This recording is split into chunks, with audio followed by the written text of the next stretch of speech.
What up, world? Welcome back to Breaking Command. And hey, we live, man. We got stuff going on. It's all good. I'll run it back again. What up, world? Welcome back to another episode of Breaking Command, a D&D football podcast. As always, you got your man, Darren DH Williams, aka DH on the mic on X. And you got my partner in crime, my brother from another, Darren Midget, aka Dee Middy. Dee Middy, what's up, bro?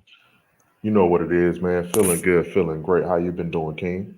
Man, I'm good, man. So good that we decided to go live tonight. And of course, when you go live, you have issues. So I'm getting everything finished and set up right now. Hold on a second. We going live right now. Breaking Command is live right Yeah. now on youtube.com/Breaking Command Pod. And you can also find this link somewhere floating around on X. Of course, you can follow us at Breaking Command Pod on X. But D Mitty, I'm feeling amazing.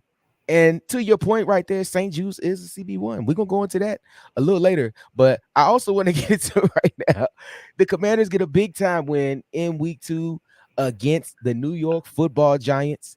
We were 7-2-1 in most recent times against the New York Giants. D Mitty, give me your initial thoughts on this game. Man, I love the fact that this defense was doing a bend don't break job that honestly kept them in the game. The offense got to the red zone as many times as we know, 5 or 6 times, and they had as many false starts on different O linemen. Hey, you make mistakes to learn. So hey, living off experience. With that being said, man, Austin Eckler start off the game right. I seen big plays from my guy St. Juice, and I feel like the D line can step it up a bit better. All overall, hell of a win in Northwest Stadium. D Mitty, man, it's great to see the boys finally get a dub. I mean, it's only been 2 weeks, but we definitely thought that they were gonna crash out should they lost to the Giants. I'm so glad we got the win. I mean, granted, the fashion they won the game in was tough. 7 field goals. I mean, that's a completely different story, but 7 field goals, 7 for 7. How did you feel about that, bro? Like seeing the fact that we couldn't score, but we could kick field goals this week. It was troubling when you see this particular offense in the red zone, and it's like, okay, just punch it in. Even if it's multiple tries, just punch it in. Because the clock management was something I text you about, and it was awesome to see that they were eating up the clock, and you didn't see Vanilla Vic on the field as much as you wanted to see, and that was cool. But at the same token, yes, Cliff Kingsbury does he does need to implement more plays, or add or change different play calling in the red zone, and maybe change packaging in order to get that ball in the end zone, because there's no way you get into the red zone that many times. And even if it's one touchdown, one of those touchdowns adds an additional maybe 4 points, what have you. And at the end of the game, you're eating the clock rather than trying to kick a last second field goal. Bro, I was genuinely concerned.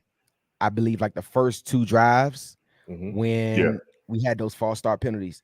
One of my biggest pet peeves, right, as being a coach, is the unforced errors, man. And the fact that we had so many this past week was very concerning, man. And I was really upset that we had those in those crucial spots, and we couldn't get the job done like we needed to, bro. Like No. as an offensive lineman, bro, how was you feeling with those penalties, bro? Man, it truly felt like that. Okay, there was a couple where you seen it was nerves. It wasn't a matter of like play call. It was, you can tell it was them like, okay, we know we going this way. Let me go, because I think it was I think it was it a tight was it Bates or Ertz that got called on the false start too? It was a tight end. Yeah, it was a tight end one time, and then Cosme got Yeah, one. yeah. No, Senate. It was Senate. It was Senate. Okay, yeah. Yeah, There you he go. got called for a false start, and that's a rookie mistake, knowing that, hey, I'm trying to make this play for the offense, and hey, bro, you got to clean that up next weekend, which I know with this coaching staff they can.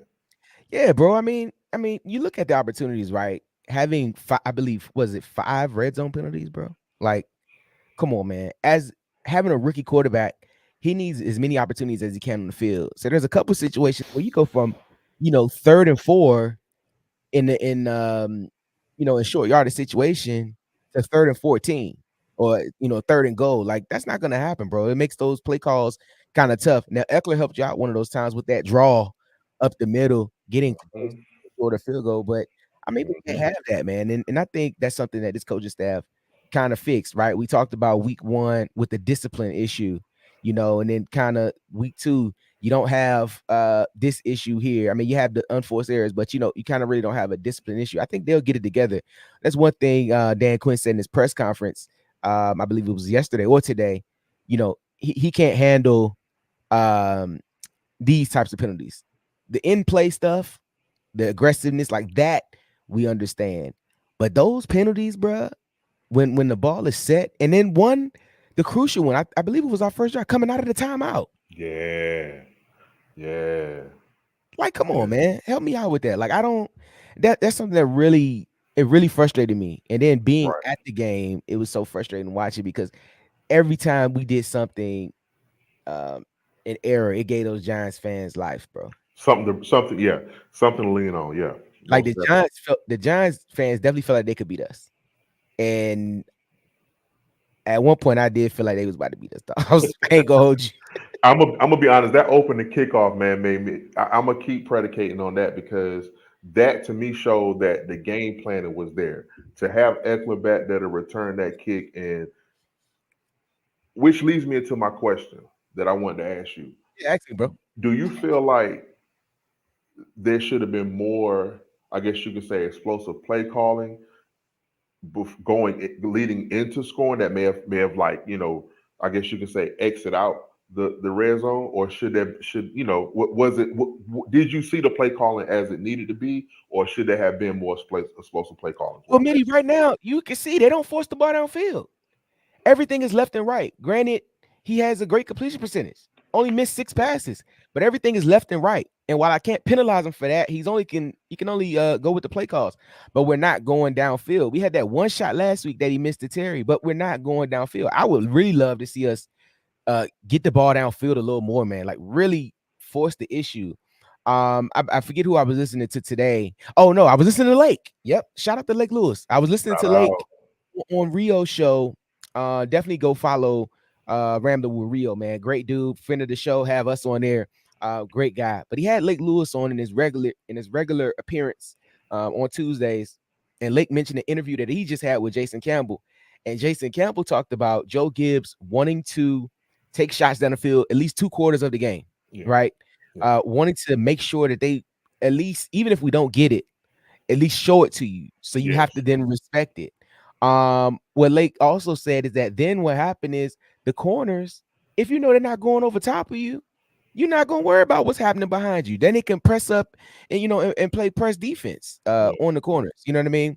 Um, Shout out to our buddy Arch Deluxe. Love that DQ mentioned in his presser about the importance of teams that get it together early in the season. Only so many games take advantage. No, I agree yeah, 100% sure with indeed. that, Arch.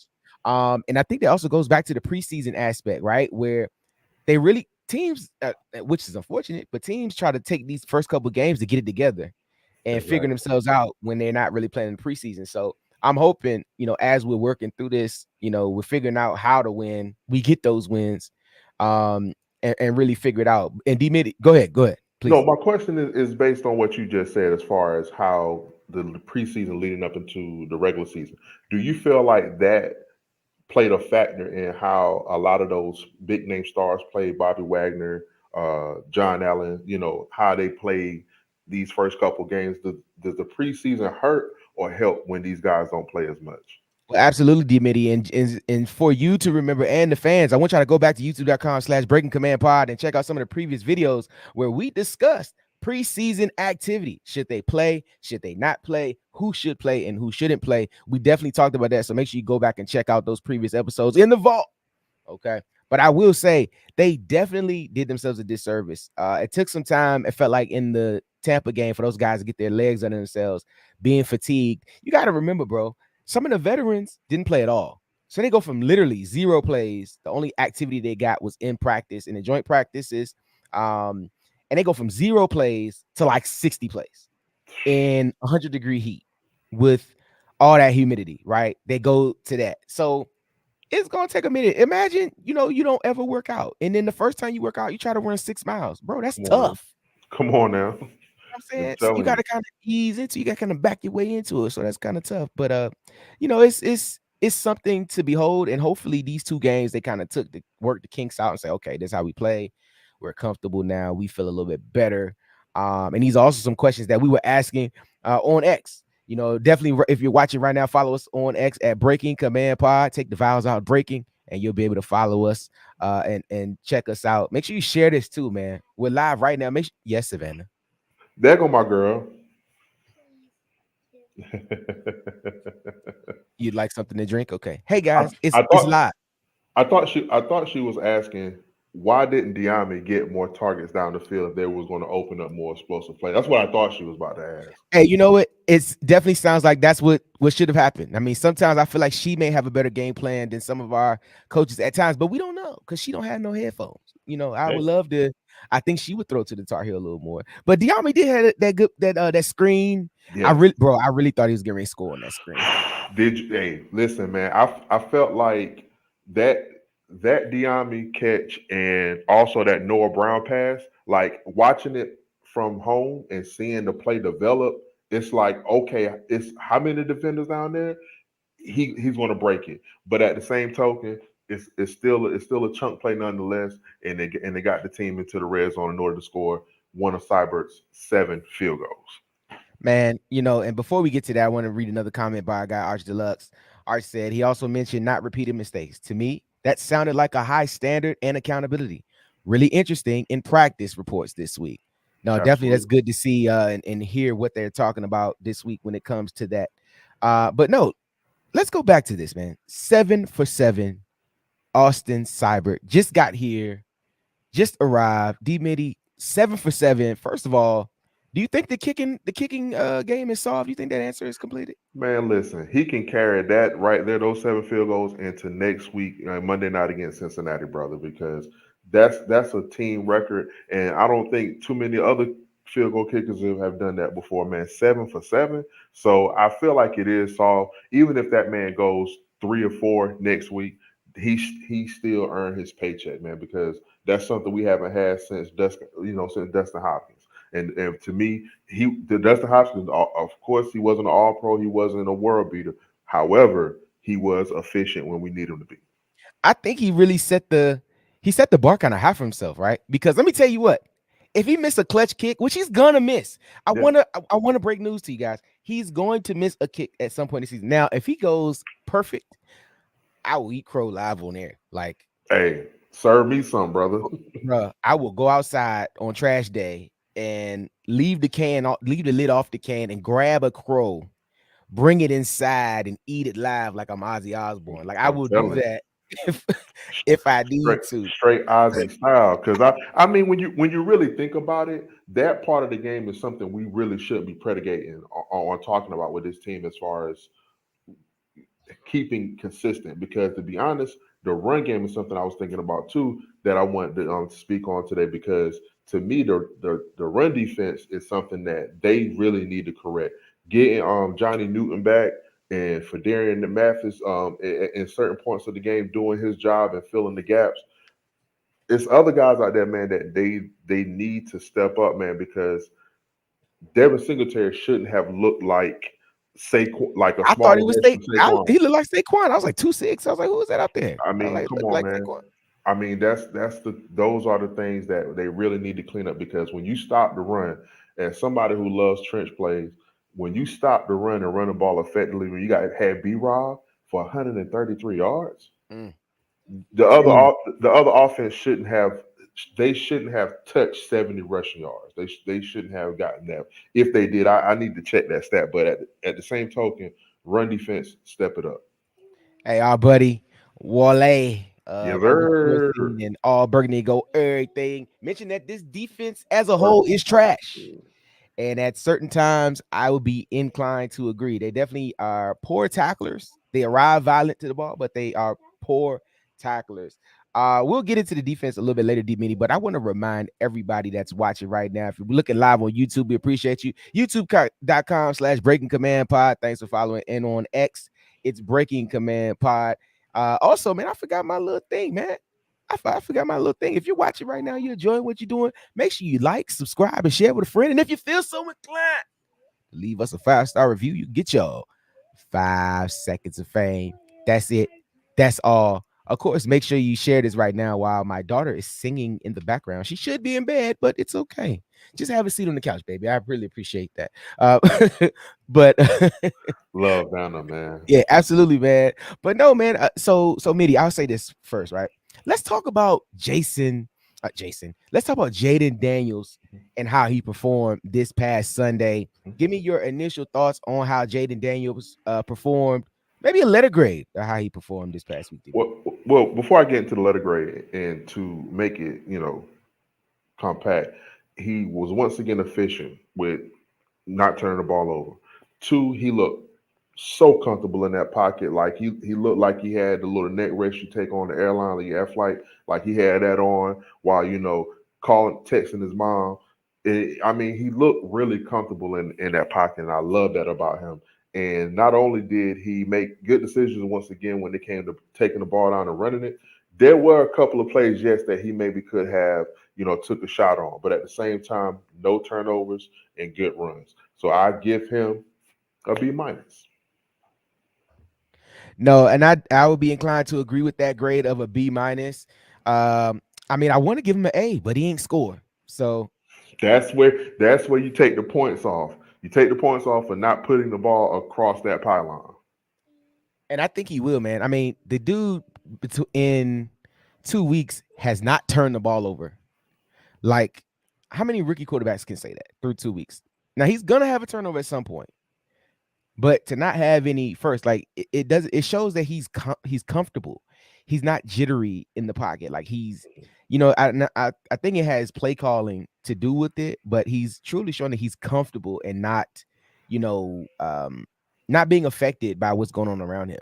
Exactly, because I feel like that's why we don't see those big explosive plays that we've been looking for. Because I feel like Tavita Pritchard and the quarter other assistant quarterback coach David Blau and Cliff Kingsbury, they're looking at this like, let's make this game as slow as possible for him. So when it comes down to money ball, we can, take deep shots. That other teams won't be really expecting for us to do that because that's all they've been doing all year, man. But they professional outfits. They may be ready for that, but at the same time, I feel like they are just slowly introducing him to the NFL game and allowing him to be able to be comfortable and make efficient plays. And to Wole's point that, Jaden is very safe with the football. If he doesn't see it, he will run. And I think he's been instructed to that. Trust your legs. Don't force anything. Don't make any plays. I mean, don't be forcing plays. And Exactly. makes the plays with your legs. Now he did take that shot the other day, and let me tell you, the collective air let out in the building when he got hit, bro. When I saw it, I was like, oh my God. Bro, I was like, I should have stayed home. bro. I literally did like one of these. I did a clutch to pearls, like, oh, like I literally did it, like, yo, that helmet, like that. I'm like, that helmet hit rib fast, like no padding. That helmet hit rib. Dog, I was so. I mean, and some people say, he needed that to kind of get back to. I'm like, nah, he's good. Lake Lewis said it's maybe the black cloud leaving the franchise. I hope it is, bro, because I really agree. And Wale said he felt like after that hit, he was more willing to throw the ball. Yeah, he better be willing. He better be willing, because let me tell you, them hits hurt. You Them hits understand? hurt, man. Them, Trust them, me, bro. them hits Like hurt. I give the man. So yeah, go ahead. Art says they say the best help for a young quarterback are running backs and tight ends. Absolutely. Do you think higher wide receiver involvement will progress each game as Daniels adjusted? And absolutely. That's what I was basically alluding to. Art, you absolutely right because I feel like they brought in Noah Brown to help stretch the field as well. And as me and my partner crime always say, get Diami the ball, man. Like he don't drop it. Get it to him. Yeah. And I went on Ramblin' Rio Live yesterday, and of course representing the team very well. If I say so myself, you could go back to his page and check it out. But we talked about wide receiver play and Terry McLaurin, right? I mentioned that I still believe that Terry will be the leading receiver on this team. But I also think this ball is going to be spread out. It's going to be spread around a whole lot with this offense. As you can see, the running backs get a lot of touches. Ertz is getting a lot of targets. And from receiver 1 through 6, man, all those guys are in, they're playing, and they're getting opportunities. Right. So I think what will happen as this season goes on, these weeks go on, they're going to be a little bit more creative, hopefully, in trying to get Terry the football. What do you think about that, D-Minnie? It has to happen because for one, he's a 80-20 guy when the ball is in his direction. He's not going to let that defender get the ball, one. And two, he's fast for his age and his longevity in the league. Like the guy can really run them go routes, man. And I feel like they're going to eventually get him more targets because to me, I had this over. I think it's over his over was 60. And I just 60 felt yards. and I felt like with Jaden, possibly getting to 200, I felt like him with Terry, Eckler, and B, because man, B Rob can catch out the backfield. Like, Yeah. don't get me wrong, Oh, we're going to get into B-Rob's play specifically momentarily, but finish your but thought. but when it comes to receivers, Terry's going to get his. Give Luke McCaffrey some time because I know he's a rookie, and I understand that he hasn't proven himself. However, the man is athletic. The man knows football, and I feel like if they start to get him involved into that screen game, he may be able to hit off some explosive plays as well. So get him some time, man. And I feel like yes, the wide receiver involvement is going to increase because at the end of the day, they're going to have to take those deep shots because you can't live and die by playing right there in between the hashes in short field. I feel like they're really hoping that one of those plays bust loose, like one of those Yeah, screens yeah. just go to the crib. And I think one will. That's why they still trying to um that's why they still trying to get it. Um Wale said he's gonna stop hating on McCaffrey. Let's hope so, because he's one of us, Wally. We need him to we need him to perform well, Come on, come on. I know what those laughing emojis means, Wale. Come on, right? brother. Well, you gotta let up off him, man. Let up off of him, man. He Yeah. going hey, look, hot take right now. McCaffrey is gonna have 3 catches for 50 yards at least once this season. Three once this season. Gotcha. That sounds good. That sounds good. Hey, listen, of course, if you're watching live right now on YouTube, youtube.com/breaking command pod, feel free to leave us a comment. Say something nice. And then once you do that, subscribe. Hit that notification bell, go back and be prepared for every new episode. Next Wednesday, we have a brand new episode with dropping with Nick Ackridge of PFF. He's going to be in here breaking down some of the Commanders' additional stats, analytics, and the numbers. I was not really a math guy in school, but he was. So it's really going to help us out being able to talk about some of those numbers Trust me, with the brother. I Commanders. wasn't a math guy either, dog. And look, of course, you can always see what we're talking about every day on X, and you follow Breaking Command Pod on X, where we're there with that information. And of course, if you feel like following us personally, DH on the mic and D_Middy right there on Twitter. D Middy, let's get into your guy, B Rob. B Rob played like his hair was on fire. Man, listen, dog. If it's one thing about this offense, he's going to be he's going to change the game. He's going to be consistent. That 50 yarder he burst, or was it 70 yarder he burst when he kind of did the Le'Veon Bell impersonation? Dog, he lost me on the TV screen. I was like, yo, this man here is really he's really using his blockers, man, and I love that about him. He's really using his blockers, and he's really running effective, man. And him and Eckler, dude, that run game is awesome. B I, Rob, man, he gets an A. He does get an A. hey, listen, guys, everybody watching today, I want you to go to my Twitter right now, and I want you to look at the video I posted of Bram Weinstein. Bram, first of all, shout out to Bram being in the booth calling the games. Respectfully. He's with Logan Paulson this week. London Fletcher was out, but he's so excited, especially on that play call, that specific play call where he had the big run. So excited, getting, I could feel the hypeness through the radio. Then they just posted that video. So go back and do yourself a favor and check that out. But B Rob played amazing. I think the compliment between him and Austin Eckler is such a great contrast. but both of those guys can do the same thing very well. They can both. Austin Eckler got won the Angry Runs award this week. Hey, the first time for for a Commanders player, man. We've been missing from out of that category since they started it, man. Shout out, man. Shout out to my man, Kyle Brandt. So Arch said B Rob is a freight train, and the uses of B Rob and Eckler is great. Those two together are a great 1-2 punch, a great tandem. Both can catch at the backfield, both can run between the tackles, both can run on the edges, which is what you need with this type of offense. This air raid flex type system. Like I just think, yeah, she's just destined to be on TV. I mean, it's okay. I Yes, don't mind. sir. Yes, sir. But I think their system together is working out great for those guys.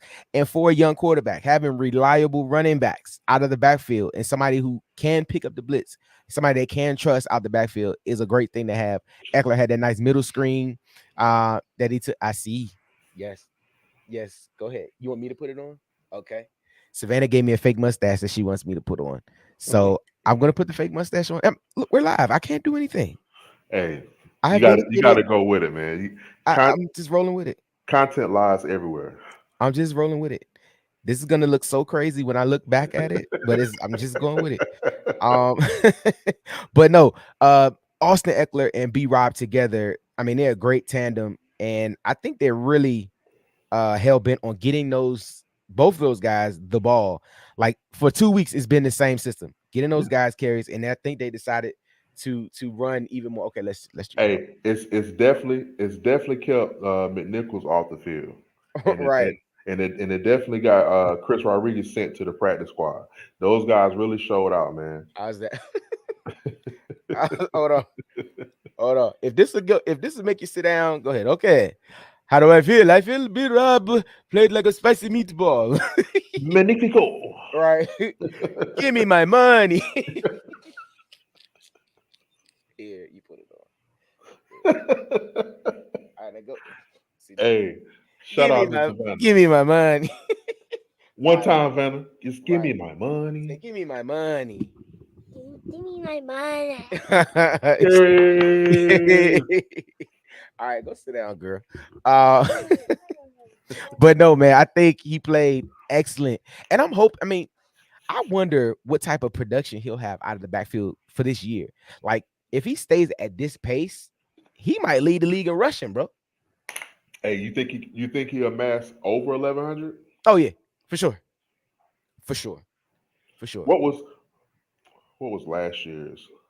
I think he finished like right under 1,000. Like he finished like 800 yards or something Yeah, like he that. did. Like I'm gonna look that up really quick, but I think he finished with like 800 yards, which is close. But I mean, I would love to see. And then also last year they wasn't trying to give him the ball, No, no, and I no. feel like he alluded to that in his presser, like give me the ball, please, because he can run it. Okay, because yeah, Mostert. So it says 2023. I don't know if this was the end of the season, but it was Mostert at 10-12 and Travis Etienne at 10-08. He had 733 rushing yards last year. Okay, yeah, Brees Hall, man, that man had he Brees Hall missed games and he still almost cracked 1,000. He had Brian Robinson had 1,000 total yards. Well, he had 733 Yes, rushing yards and 368 receiving yards. yes, man, he I, did. I, I He think did have that. he'll eclipse both of those numbers this year. I think Absolutely, he'll eclipse both of those absolutely. numbers this year. And I think another thing about this offense too, man, they're a high efficiency type offense. I could really see, and there's no shade to him, but I could really see Jaden Daniels having a completion percentage like Kirk Cousins has every year, where he completes a lot of passes. He's gonna take the safe throws. But I could see him having those types of numbers this year as the season progressed. Dee Middy, just give me one last point about the offense as a whole. How do you feel the offense played? Give me a letter grade, and then we'll move on to defense very quickly. Got you. Letter grade for the offense, man. I'm gonna definitely get them boys. I give them a C plus, or let me say a B. I'm sorry, man. I give them a B. You can stand on business. I mean, I'm C's gonna stand guys. on I'm gonna stand on business because Jaden Daniels B minus and Brian Robinson A carried them to the B Okay, bet. because at the end of the day, you know who I didn't hear much of? Who? Andrew Wiley. And Shout out to him. he was a turnstile last year. brother, and he had Kayvon Thibodeau this week. And shout out to the good brother Deuce who did the live on playback, man, earlier today on Twitter, and they were going over Shout film, out. and I seen where Kayvon Thibodeau was giving guys work, and Andrew Wiley wasn't one of them a lot of times. So I really feel like that offense. He stepped up. Cosme went out for a play or two. He got poked in the eye, and he was, man, that dude there's a mauler. My guy, what's Allegretti? Yeah. Like he got a couple penalties. He was one of the guys that got the false start in the red zone. However, he looked good in the running game, getting to the second level. So B for the offense. Remember last year, Wiley was like that meme of the security guy that he was coming. Okay, just like he wouldn't even check. Your man was like Tito Santana.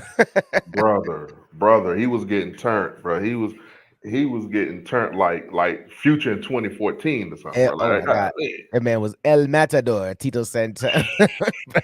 Shout out to those who know that. Hey, listen, man. Um, right now, you can follow us on X at Breaking Command Pod. Also on YouTube, you can follow the YouTube page, youtube.com/Breaking Command Pod. Hey, Dee Middy, let's get into the defense really quick before we get out of here, man. We didn't want to stay on here too long tonight. Just wanted to give y'all a taste of the live action. But let's talk about this defense really quickly. I know everybody's still kind of low on the Yeah. defense. What was I your mean, defense? as they Yeah, should. I as they mean, should. when you really think about, once again, them allowing Singletary to do what he did, Yeah. Daniel Jones still looked like he was about to break some plays, and he got a few runs in himself. When you look at it like that, yes, that defense really got a C minus, because other than my guy St. Juice with the forced fumble and the pass breakups, because I feel like his numbers against Neighbors, he wasn't allowing Neighbors to get most of those 100 yards that Neighbors got. He was strapped on him, and he did his job. The defensive line, once again, get better at stopping the run. Quick And offensive point that Arch mentioned really quick. B Rob had 1,100 combined yards and 9 TDs in the offense that underutilized him this year. He last year, he definitely is a point of emphasis this year, and we like to see that. To your point on going defense, forward, yep, D Mitty, man, the tackling is poor. They got to get better with tackling. I think this off. I mean, they were able to get off the field in certain situations. right. But they have to get better tackling, bro. And I think that is something I hope it doesn't come back to haunt us. But we do have aggressive guys. They're fierce. They like to get to the rock. They fly around, but they got to tackle, bro.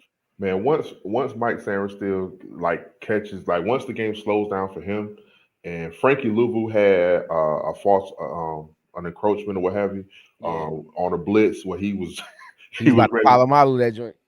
Thank you. Once those guys really start getting better, and especially with communication, because if they're not loud, they're not in sync, because that that back end has to communicate.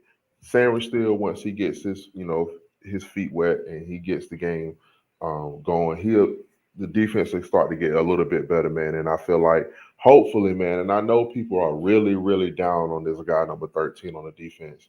However, I feel like with some time out, getting his mental together, hopefully he can come back, man, and be effective. I'm not asking for the man to come back and be a Pro Bowler. Of course, I'm pretty sure he would like to, but come back, be efficient, man. And Jamin Davis, man, like guys like that, man, like once I don't those know why guys, he didn't play. He was a healthy scratch. I'm curious. I'm waiting for somebody I, to break that news. you know what I mean. I heard some things about, I heard some rumblings, but at the end of the day, man, he was effective in that game against the loss in Tampa. He got some tackle for losses, and he set the edge. And the man switching from playing linebacker to DN and love it. Yeah. He needs to be on the field. I'm hoping to see him this week coming up against Cincinnati. And for that defense to perform like they did, they better tackle, because let me tell you something. Cincinnati's gonna be hungry. They feel like they got jobbed out of a loss. I mean, out of a win against Kansas City. The Exactly. refs, they had to play, against the refs as well. And they better come to play. They better bring their lunch pill. And Dimity, we're not even gonna stay on the defense long, bro. We already know they just got to get better. They got to tackle. Got The to. kicking game for 1 week has been resolved. He got a game ball. He went 7 for 7. Let's hope he continues with that next year. I'm sorry, yeah, next week rather. Dimity, before we get out of here, man, just want to give a quick shout out to our new subscribers. Hey, listen, the show is very young. This channel is very young. We eclipsed 100 subscribers this past week. Shout out to us. Shout out We to appreciate you. y'all, man. Trust me, man. The small gains are gonna turn into big gains, and I know I can speak for my brother when I say this, man. We love what we do, and we Absolutely. appreciate y'all. Absolutely. Shout out to the affiliated channels, Rambling with Rio, Deuce, Red Zone in the Right, Lab, for sure, Urban Sports Scene, for sure. All Burgundy and Gold, everything. All our recent guests, Lake Lewis, Felix Trammell, Mike Callow, ESPN 630, Hey, Rio man, Robinson. and shout out to one of our guests before, George Carmen, man. Him and Big Doug, man. Shout them out Yes, too. shout out to the Doug and Carmi show, man. Everybody that's been helping us out, man, tuning in and locking us up. You know, our guy Ush Deluxe, who always on every episode, checking it out. I know he got his notifications turned on. He hit that bell. You know what I'm saying? That's how he know that we on. So Appreciate we appreciate everybody tuned in. Hey, man, everything starts small, and we appreciate you guys being here with the grassroots movement. Dee Middy, before we get out of here, man, what you got, man? Anything on the way out? Man, I'm gonna be honest, man. I'm just constantly working on this pod with you, brother, getting them shorts put out, man.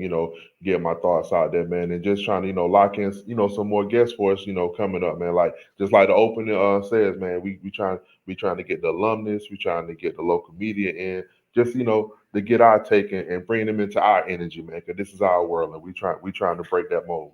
No, absolutely, man. So much more down the pipeline, so much more coming. Make sure you go back in the vault, check out all the old previous episodes. Get those likes up, man. And of course, you like, subscribe, share with a friend, and we're gonna give you your 5 seconds of fame. I'm working on a large episode that's gonna be more than 5 seconds of fame for everybody that's held us down. So it's gonna be a little more than 5 seconds. You might get a couple Absolutely. minutes of fame. So we appreciate everybody. Dee Middy, Monday Night Football against the Cincinnati Bengals coming up this week. We gonna win this game or what? Man, listen, bro. I will be so elated with a win.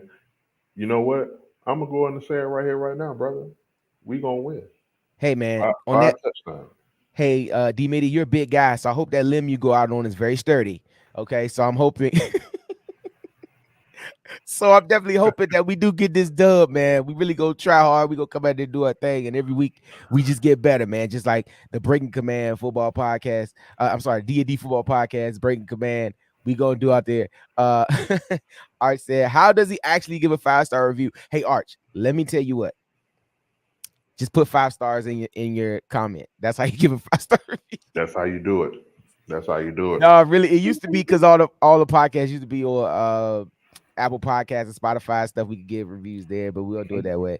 So that's just a saying that I stole from like 2 podcasts ago. I just kept saying it. It sounded cool because that's what I kept saying. Hey, we've been running with it ever since, man, and they love it. The 100 Right. plus subscribers love it. They love it. Hey, Dee Middy, man, we gonna get ready to get out of here, man. Look, man, on behalf of my partner, Darren Midget, aka Dee Middy, it's your man DH on the mic, Darian DH Williams, and we appreciate you joining us live for Breaking Command Special Edition on Tuesday Night Live, man. We appreciate y'all tuning in. Make sure y'all stay locked in, subscribe, do all that good stuff, and we'll see you next week after another Commanders win on Monday Night Football. Peace and love, everybody.